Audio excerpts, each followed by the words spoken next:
lapel guard class is coming up, and yeah, if you're on the sides and putting on your gi, just join whenever. So, this class is called Lapel Guard Simplified, and it's a class that I've been teaching mainly to my white belts back home for the last couple of years. I decided that it should be a white belt class because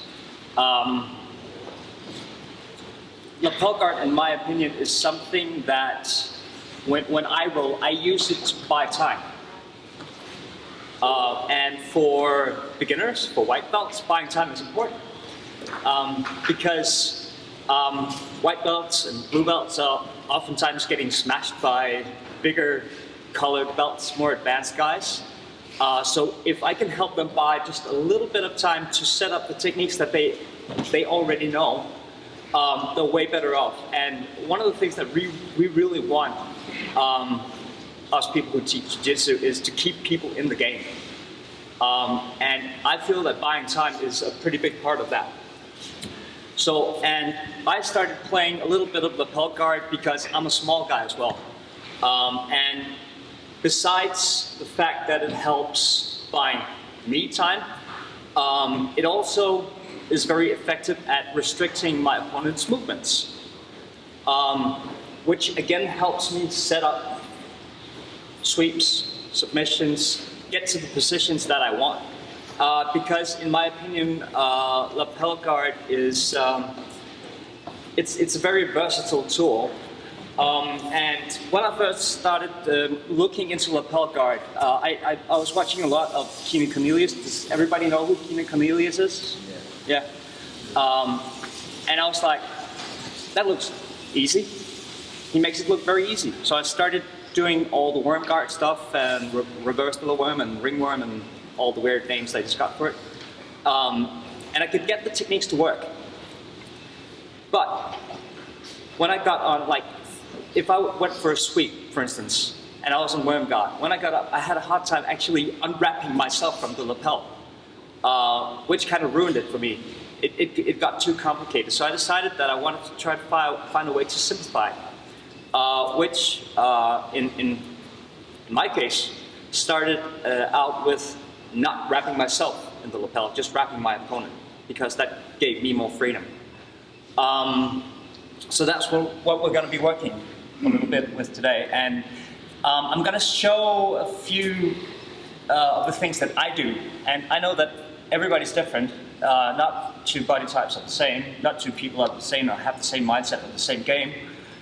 So I'm going to try to make a series of small games so we can take the concepts that I'll show you and you can sort of put them into your own context, because I know I can see that there are a lot of there are black belts and purple belts and whatnot, and you might have your own ideas that you can try out with the stuff that I show you.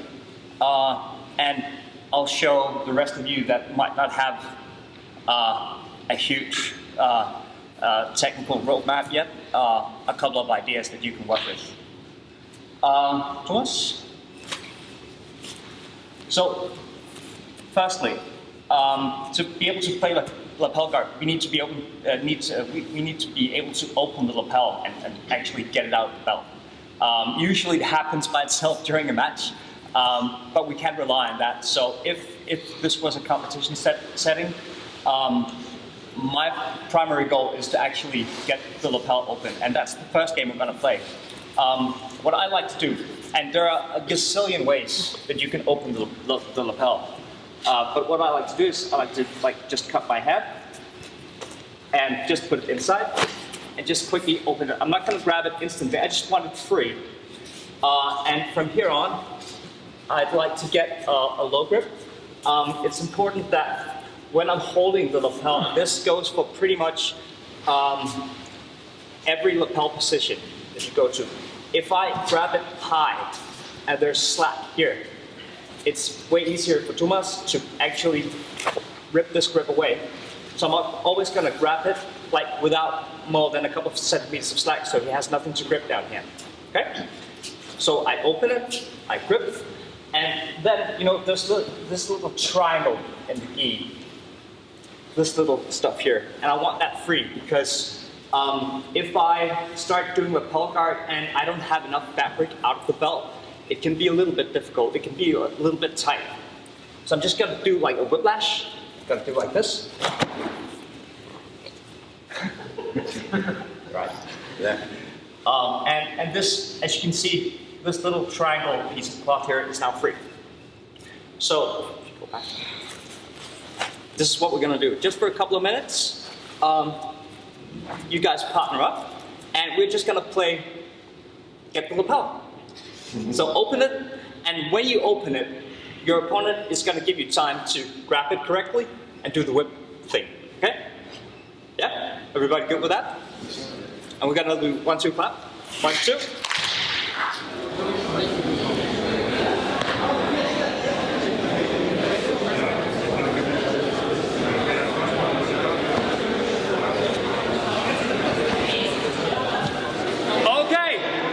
Let's continue.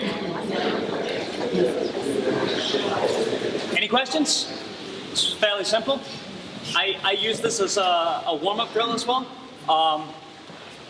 Because you get like, usually people move around a lot doing this, and it's kind of like, you know, the grip fighting exercise that a lot of instructors use to warm up with. It's really good. And so, we opened up the lapel, we got our grip. So next thing, it's called lapel guard, so we need to pull guard. Again, there are a lot of ways to do this, and this, how you pull guard with the lapel depends on preferences. Where do you want to go? What I like to do is I like to just sit down, basically, just sit down. Depending on which leg my opponent is leading with, I might put my foot in his hip. Because ideally, I want his, I want to control his hip, and I want him to, I want to manage the distance here. Because firstly, I want safety from the pass. Okay, make sense?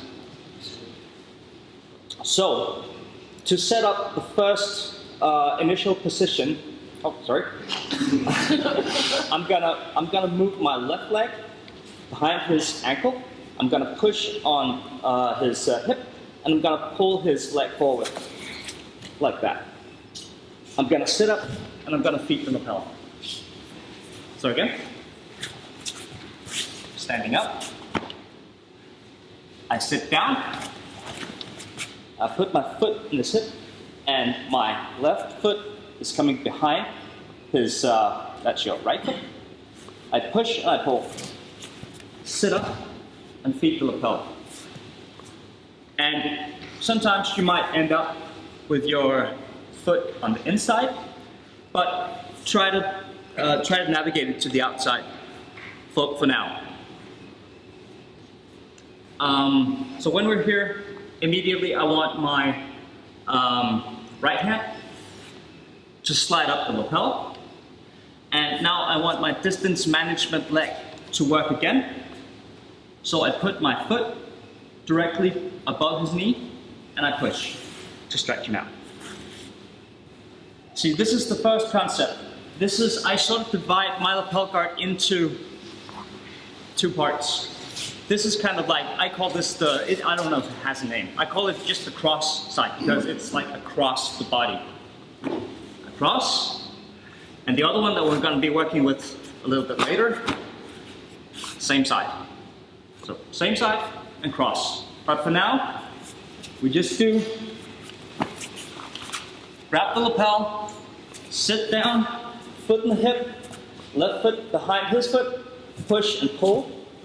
Sit up, slide the right hand up the lapel, put the distance management foot back, and kick him out to break his posture. Okay? Any questions? Let's go do it. Oh, okay, one question. Yeah. Is the goal the hook on the back and ankle just to bring the foot closer to you? Yeah, yeah. Because he's usually, at this moment, he is gonna probably gonna grab my leg here or try to push this down. And I can easily set up this movement if I sort of control this leg a little bit. And usually I basically just don't want it to move back. I'm not pulling as much as I'm actually pushing the hip. So, we'll just step forward again. So I just don't want him running away because, like, first of all, again, it's about control. It's about preventing the pass. And I just want some sort of control with my legs.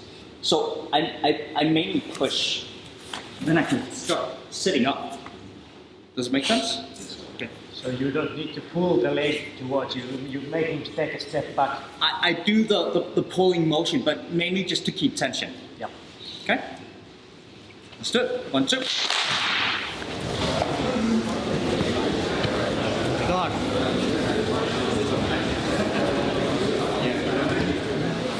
Any questions? Yes?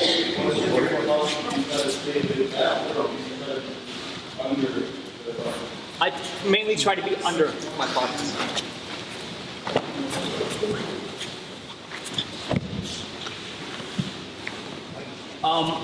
There are, like, again, this is mainly, these are ideas.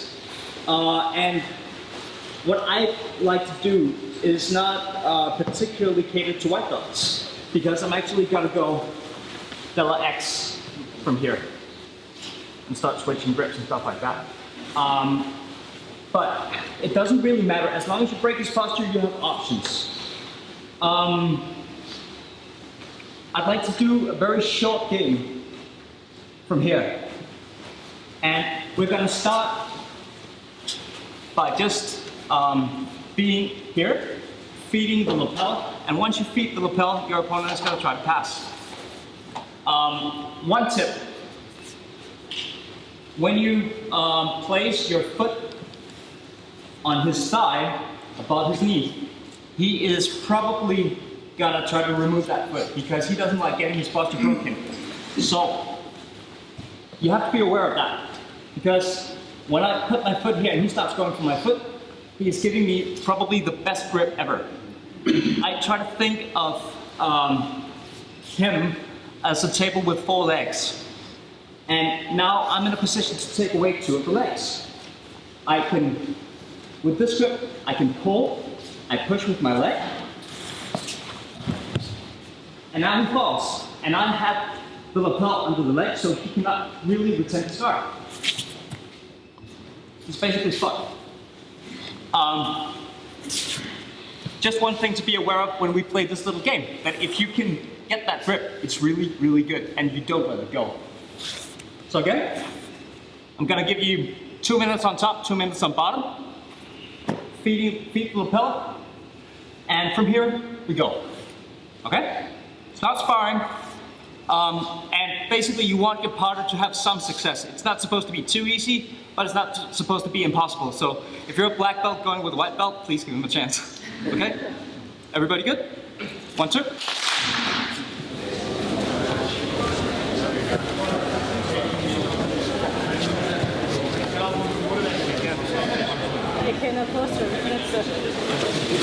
Okay, so just one little detail about the sweep that I did.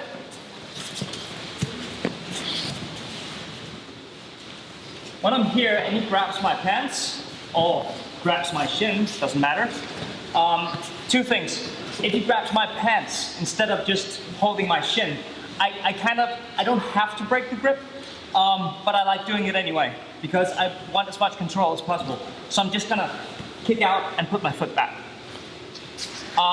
Second, I saw a few people struggling actually getting the sweep to the right side, and it's not wrong to try to push him this way, but I prefer just slightly opening up my foot and moving a little bit to my right side, because that enables me to actually put my elbow behind my own back and gives me more space to actually pull him in the direction that I want. And again, I slightly squeeze my knees on his neck, just again to buy time. And with his hand, I'm gonna just put a fist on the mat. get my legs out, and I'm actually gonna go all the way around. Yeah. And that's just, if it happens again, use those details. Does he have the option when you're going to that side of turning it into a knee slide pass, or is your grip stopping that?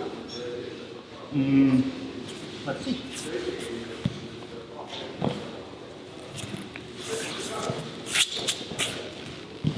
So I think the grip on the gi stops that. Yeah, it does. Okay. So that's one option.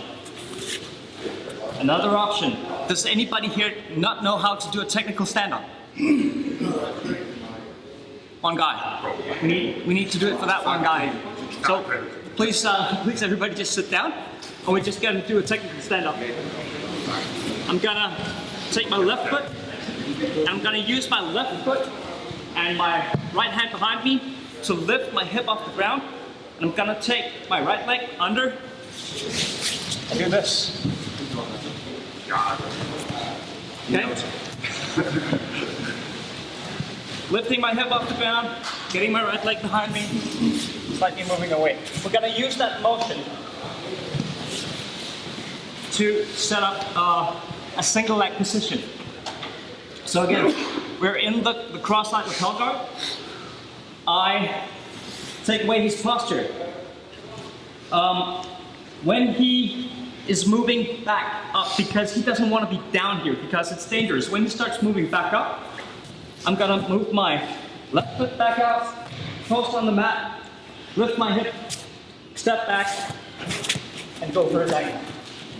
And now I'm in a single leg position.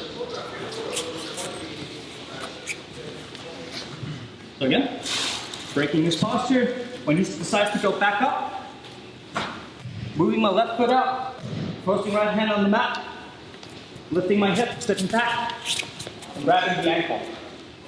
And for those of you that does ankle picks, it's kind of important that you don't go grabbing the back of the calf. You basically want the bottom of your hand all the way down to the mat. Here, if I pull his leg, he's gonna stand and he's gonna be really hard to move.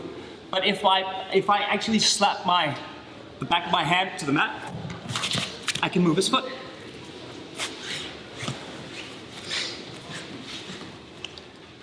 And sometimes you might actually just get the ankle pick off this move as well. So breaking the posture, you can go back up. Any questions?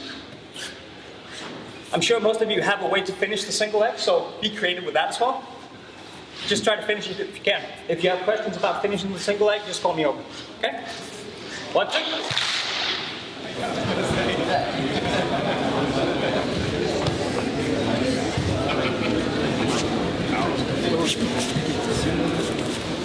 Any questions? I had a lot of questions walking around, so that's good.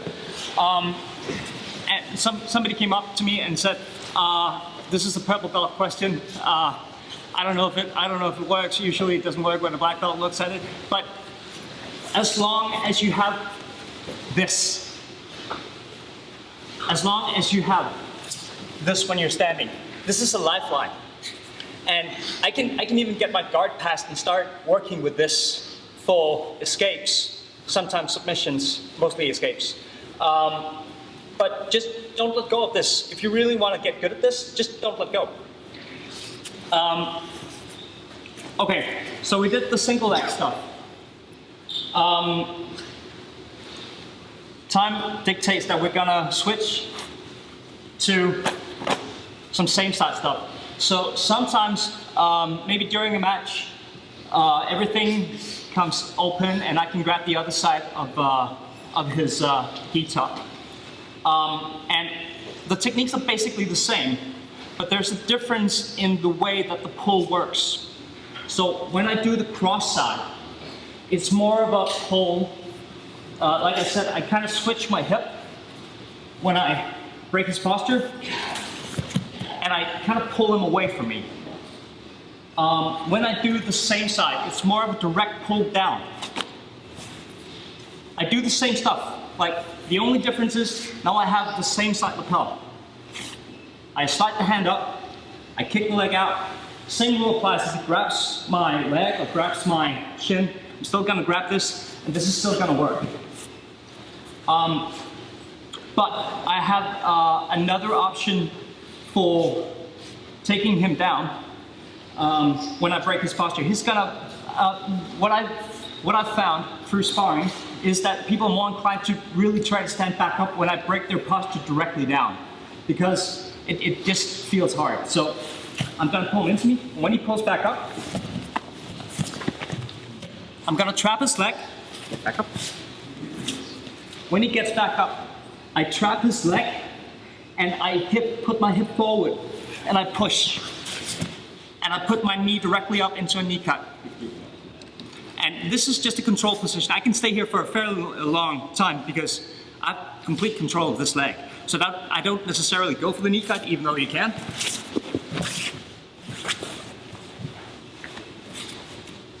So again, same side, I slide my hand up. I really like to get like all the way behind the neck here. The more I can break his posture, the more he's inclined to try to really stand back up. So grab, push, pull when he stands up. Yes. Should we try it? Any questions? Let's see one more time. One more time, yeah. And you have a question as well? Yeah. Cool. Feed the lapel. Slide the hand back up all the way to his neck. Kick the leg out. And I kind of bicep curl him directly down into me. And when he gets back up, yes. The last part for people who haven't trained for that long might be a little bit difficult, but I'll be coming around to help you out. Okay?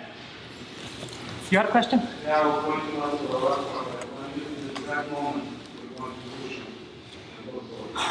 Well, it's about timing for sure, and the precise moment is difficult to explain. But I want to catch him on the way up. Like if I do it too soon, like he's still gonna be on top of me, and it's gonna be difficult to move his weight. So kick him out, and when he stands back up, kind of like, what is this, 2 o'clock, something like that. I want to catch him on the way back, and I really want to. I think the most important thing is that I want to feel his pull, and when I feel his pull and he's standing back up, yeah. But it's about timing, and it's about trying to feel it as well. I know that sounds complicated, but it's really important. Okay? 1, 2.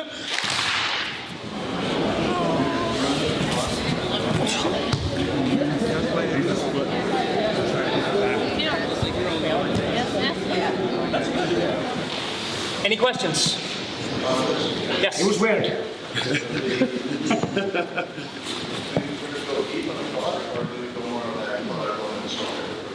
I try to go really deep because like for this, I really want to break his posture as much as possible because I want to create a panic reaction. So here, and I'll even try to feed it deeper to really keep him down because he doesn't want to be down here. He's in danger of basically everything.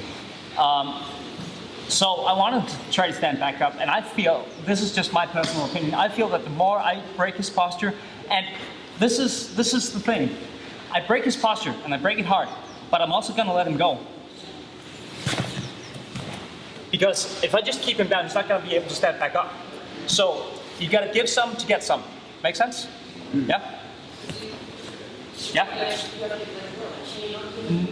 No, I create slack. I do this, and I just let him have a little bit, just enough that he feels that he can stand up. Yeah. I'll break him down, and I'll just slightly open, so I can feel him getting his posture back, and I'll let him have as much as I feel that he should have. Okay? Okay. So, this was a lot of like wrestling up, but there are different options as well, and this is a little bit more for the advanced guys. So what I really like to do is I like to switch grips here. So I really like to take his leg out, switch the grip, and start going for the back. Because when I switch the grip and I switch from my thumb pointing in, other hand to my thumb pointing out, at this point, I don't really care if there's a lot of slack in this. He's not going to grab behind his own leg to try to free the lapel. So I can make this really tight. And the tighter I make it, the harder it is for him to defend either the back take or the sweep. And now I want to pull, and I turn, and I push.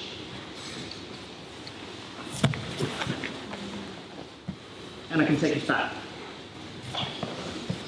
So I'm basically controlling the direction of his knee. Okay, switch. I like to grab as soon as possible, either the pants, the belt, the cloth on the back, doesn't really matter. Pull, and I can move myself a little bit, just scoot a little bit out here to make it easier to change the direction of my fist.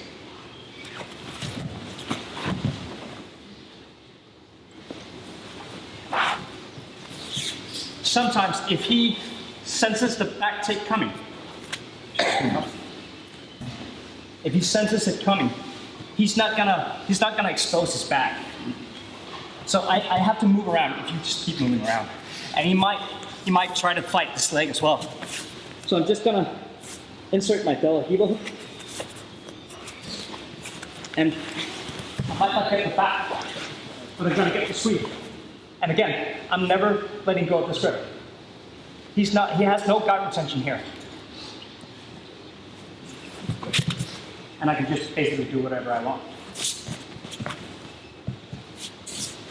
So we have 4 minutes left, and we're just gonna quickly try to do this stuff. I'm here for an open mat, so if you have any questions regarding to any of this, just hit me up.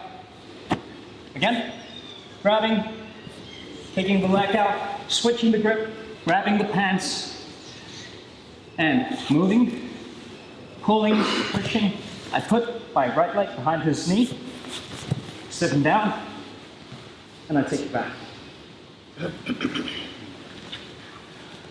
Let's just get to it, and I'll walk around and answer any questions I can. Okay? 1, 2.